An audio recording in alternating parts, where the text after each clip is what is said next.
So Sony has confirmed that the PlayStation 5 is going to be a big boy.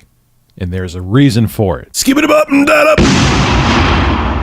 So like I talked about in my other PlayStation 5 video where it was speculation that the PlayStation 5 was going to be big, there was Reddit user Greebo7 or Greeboy7 or Greebo7 that he put together an image and he put all of like various generation consoles from the 7th gen all the way to the 9th gen, the upcoming 9th gen, and you compare the size of the consoles and the PlayStation 5 is ginormous. It's tall. The Xbox Series X is big too. It looks like a mini ITX PC gaming PC tower, but the PlayStation 5 is fairly wide, almost as wide as the Xbox Series X according to this image, and it's tall.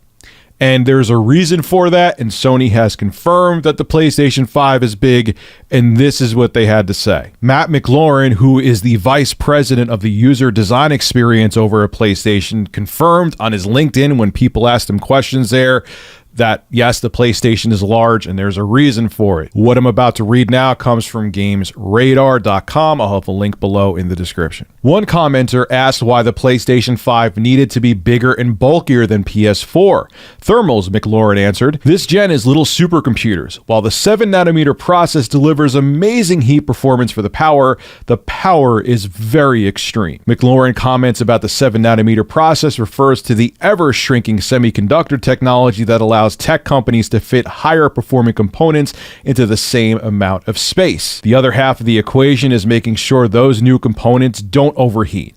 If your PS4 has ever started to sound like a Bayou airboat, which I've heard many people have had that problem, you know that ventilation has been a problem for Sony's current generation. He also goes on to talk about how people are very polarized on the design of the PlayStation 5. I understand it's not for everyone, but no good art is, McLaurin said. Still, I think it's refined enough to tuck away quietly. The additions are going to be lit, meaning that they're going to have more than just the white and black PlayStation 5 we saw, which I think we all assume that. Look, again, especially now that it's confirmed that the PlayStation 5 is going to be a huge, tall console, I am A-okay with this. If the hardware engineers put countless hours in and said, hey, due to the Zen 2 AMD processors that we're using and the Navi GPUs we're using, we need to have this much space to cool it properly, I'm okay with it. Do we remember the red ring of death on the Xbox 360? Now, there were other design flaws in that caused that to happen. But part of it is that Microsoft was trying to cram a lot of tech at the time into a small space.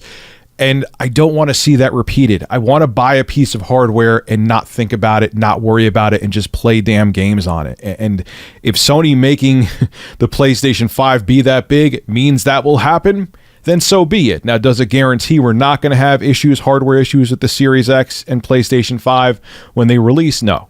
It always seems like some kind of issue pops up with consoles when they're first released, and they have to still work out the bugs, even with all the R&D they did. But if it means that there won't be a mass recall on PlayStation 5 because it needs to look like a very futuristic building, I'm okay with it, man.